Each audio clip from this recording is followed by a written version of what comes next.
With just 1 week to go in the presidential election, Donald Trump is now leading by 0.2% in the Real Clear Politics aggregate. Donald Trump has never won the national popular vote before, and if he were to win it this time, he would almost certainly be guaranteed to win the 2024 presidential election. Hello, everyone, and welcome back to another video with On Point Politics.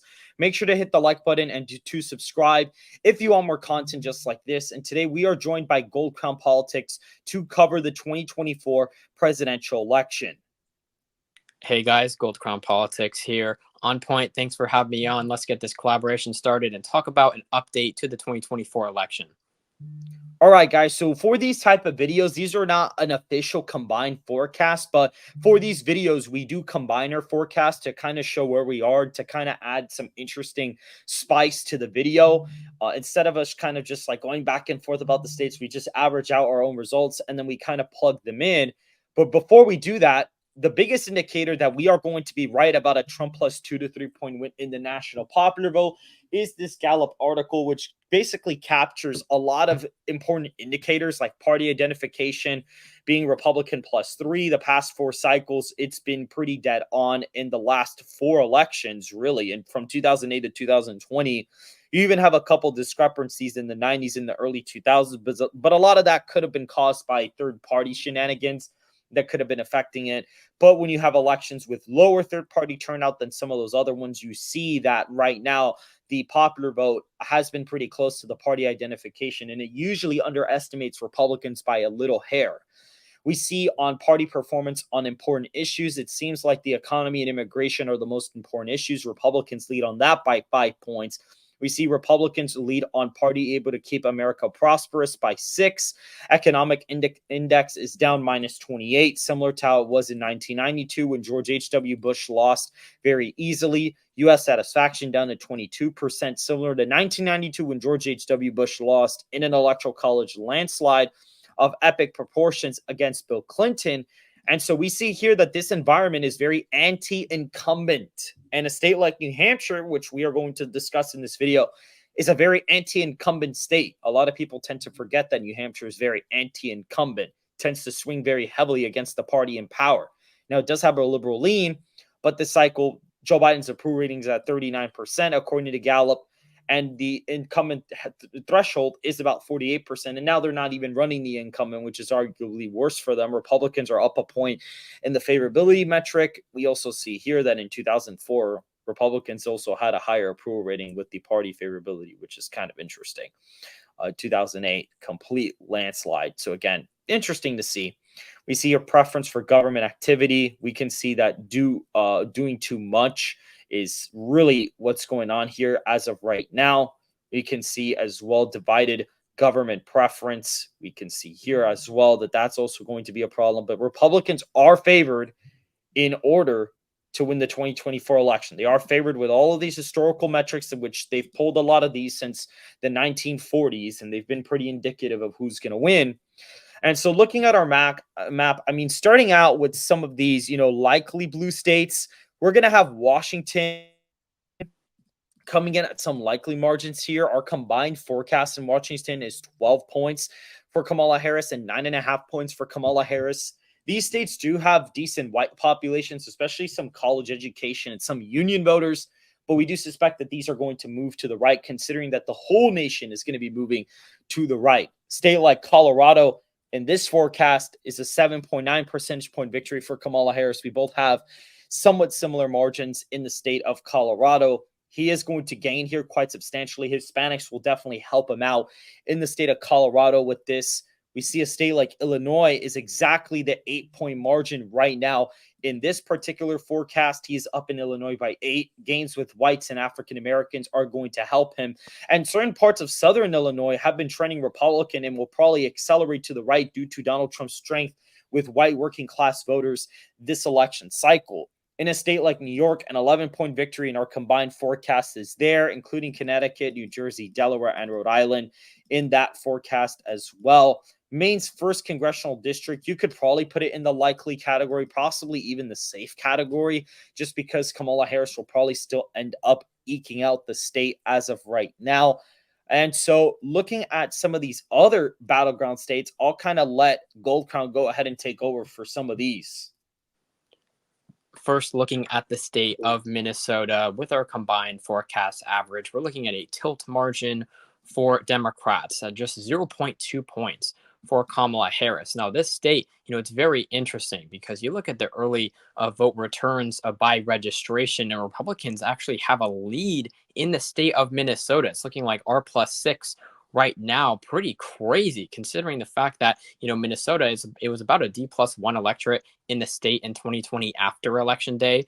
And so that it could spell disaster for Kamala Harris in a state like Minnesota, which has not gone red at the presidential level since Richard Nixon back in 1972. So this state is definitely on the verge of flipping. Now we can look at New Hampshire. This one actually does flip for Donald Trump in the tilt Republican column at about 0.3 points with our combined forecast. This state, it would probably have to trend to the right for Trump to flip it, but it definitely very well could. The state, it typically trends very violently to the left and then back to the right, cycle by cycle. It is a little unpredictable. Because of that, the independents do tend to dictate where the state ultimately goes, and they're looking much more favorable to Trump in New Hampshire than they were in 2020. So Trump does flip this one in our combined forecast. Now looking at the state of Maine, this is a tilt margin for Kamala Harris at about 1 point. It is just in the tilt Democratic column. Maine, it's very similar to New Hampshire.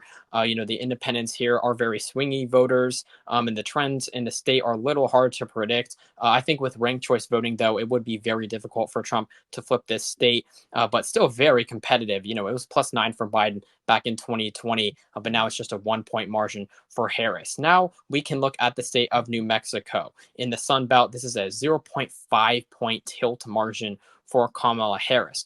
Now, in a state like New Mexico, it is a very Hispanic heavy electorate, and Trump, of course, is improving massively with Hispanics this election cycle. Now, my understanding is that on point, he does have New Mexico flipping already to Trump. And, it is interesting because if you apply raw demographic models to, each individual state, you would have the state flipping to Trump. Now, the reason that I don't have it flipping is just because, Trump, he improved with Hispanics pretty heavily in the state last time, but he still was unable to flip it. You do have a lot of white liberals in the Albuquerque area within the state. And so, it is a little hard for me to say that it would flip to Trump, but it very well could. You look at the early returns, it's looking much better than it was in 2020. Democrats, they don't have the firewall that they had in the state in terms of the early returns last time. And so it could very well flip to Trump. I mean, it's on the border. It's a very Hispanic heavy state, as I said. We'll have to monitor this state as the race gets closer. Now we can look at the state of Virginia, which is a lean victory for Kamala Harris at about 2.5 points between our two combined forecasts. Now, this state is interesting because you have the governor there, Glenn Youngkin. He did endorse Trump, I believe, a couple months ago. And he also mandated that the state have paper ballots in terms of that initiative. That will definitely help Republicans. I certainly think that, this state, I mean, it was +10 for Biden back in the 2020 election. Now it's just 2.5 points for Harris. I don't think that Trump will probably have enough to flip this state, but it is still very competitive at a lean margin. Now we can look at the state of, let me see here.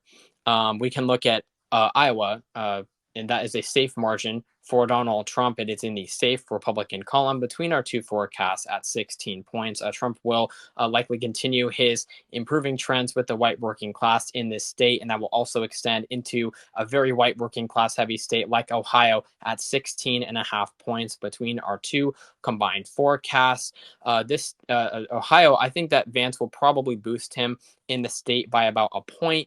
Same thing with Walz. He could probably boost Harris in Minnesota by a little bit, and Ohio with Vance as well. This state, I definitely think, because it has a decent African American electorate in the state, Trump is improving with black voters pretty substantially from last time, particularly with black men. And so that state will probably end up trending to the right. And then you look at a state like Texas. This is in the likely Republican column at 14.5 points for Donald Trump. Between our two forecasts, we actually have both of us have very similar margins, both just under the safe column.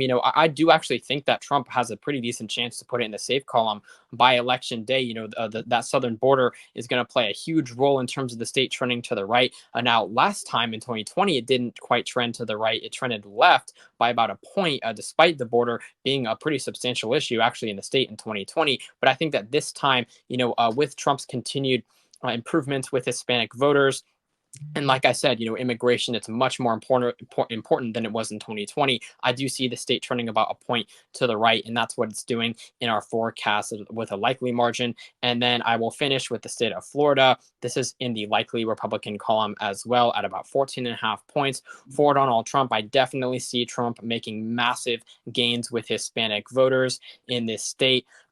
We certainly saw that in the midterms with DeSantis back in 2022, where he had that 19-point victory. Now, I don't think that Trump is going to win the state by quite that margin, but definitely, I probably see it in the safe column. On Point has it a little bit under that, but regardless, the early returns are looking incredible for Republicans in the state of Florida. And now I will kick it back to On Point to finish the swing states and some of the districts for the 2024 election. So looking at a state or district like Nebraska second, it is in the lean Democrat column. Both of us are seeming pretty pessimistic about it, despite Donald Trump winning the popular vote by 3 to 4 points. Right now, Nebraska second is lean Democrat. It does have somewhat of a leftward trend. Even Gold Crown has kind of noticed the same thing. Our model averages out to a Harris plus 1.2 victory in the district of Nebraska second. I mean, this district was a 6.6 percentage point win for Biden last time, but it is a very left trending area. And so I'm not surprised to see this fall into the lean column, but it is possible Donald Trump does narrowly pick it off at the end of the day. Georgia and North Carolina will be voting together in the presidential election. North Carolina, an 8.4 percentage point win, with Georgia at 6.9 percentage points in our forecast. Donald Trump is gaining with African American and Hispanic men and all types of voters by just too much. I mean, you had the polls movement in Georgia and North Carolina, and it dropped. The black vote share in Georgia went up by a whopping 0.12% as a result of it. I mean, the early voting has Democrats, or at least black voters, as like 21 or 22% of the electorate in the early voting data as of right now, which is just abysmal because they need to be at about 30% in order for them to actually even have a shot at winning the state of Georgia. And so it may not even be competitive at all this cycle, including with North Carolina, which tends to lean to the right of Georgia. As of right now, Arizona and Nevada, Donald Trump is gaining with Hispanics nationwide by a pretty decent amount. And you're going to see a large shift in Clark County. I mean, this county was a pretty heavy Democrat county last time, but there is a huge movement with, service workers, especially with the no tax on tips. That's definitely going to be a really, really big part of Trump's agenda. And if he does not follow through with that, expect all the gains that Trump makes this cycle to basically fall off with the future of the Republican Party. So make sure he's got to really pass that no tax on tips thing, because that's really going to boost him in a place like Clark County, where a decent amount of the votes in the state are, and that's why he's winning very easily. Here in Arizona, Maricopa will more than likely be over a 5-point win for the former president. And to finish out the Rust Belt states, which he's actually winning the election even without the Rust Belt states, because he's got New Hampshire, Wisconsin, Michigan, Pennsylvania, and our combined forecast all end up in the likely column as of right now. They end up as 7-point victories in Wisconsin, 5.7 percentage point win in Wisconsin and Michigan, and as well as 6.6 in Pennsylvania. As of right now, Donald Trump is improving with white working class voters by a pretty decent amount in these battleground states. And so that is why he is flipping them at the rate he is as of right now. Kamala Harris is not popular with these kind of voters whatsoever. And with Donald Trump having an assassination attempt being more popular than ever, the policies that he wants to bring back the automotive industry back to Michigan, bringing back jobs in Pennsylvania, not banning fracking in a state like Pennsylvania, and Kamala Harris having very ambiguous positions on these issues, I think it's going to help Trump at the end and really help him push these states into the likely category. And so right now, Donald Trump is up with 360 to 222 in our combined forecast. New Mexico, Minnesota, and Maine at large are all very close to flipping in this forecast. They're all within a point. I have Donald Trump winning Minnesota, New Mexico, and New Hampshire. He actually has, as of right now, Gold Crown has Minnesota, Maine at large, and New Mexico all voting in the lean Democrat to tilt Democrat column, but New Hampshire is still a toss-up in his race as of right now. But this is what our combined forecast is looking to be. And just to give you guys a little bit of a reminder, majority of the time, the past couple elections, the winner tends to win all of the states that are basically within 2 percentage points. So if we were to kind of look at that, you'll see something very interesting where the winner of the election tends to win the majority of states all under 2 points. You see Biden won 4 out of 5. You also see in 2016, Donald Trump won a majority of the states under 2. Obama, the only state that was actually under 2 points, he ended up flipping that one. Obama, 2 out of 3. You also see 2004, it was about tied, give or take. And you did see New Hampshire did flip back blue, so that was interesting. 2000 with Bush was a little bit interesting. Here in 2000, this is the only one where that rule kind of bucks the trend, which kind of makes me question the results in Florida. 1996, you saw it was about even. You saw also the same thing in 1992 when Bill Clinton won 3 out of 5. And in the 1988, the only one actually ended up going to Dukakis. In 1984, the only one went to Mondale. But you saw here in 1980, when it was a little bit closer, you saw that Reagan won the majority of states under 2. Right here, Ford versus Carter, it's a little bit different. 1972, there was actually no states under 2 points. Texas, you actually saw Nixon lost a majority, but really as a recent history, as at least of 2008, it's been consistent that the winner of the election has won the majority of the states all under 2 points. And so that is why I do believe it is possible that Donald Trump could actually win not only New Mexico, Minnesota, or Maine at large, but even win out Nebraska second, or possibly even Virginia as things play out. And so if you guys did enjoy this video, make sure to hit the like button and to subscribe if you guys want more content just like this. Any last words, Gold Crown? Well, thanks for having me on Point. I love this collaboration. Thanks for watching this video, guys. And we will be doing another one of these next week. We'll be combining our forecast very, very soon. And we will see you guys in the next video.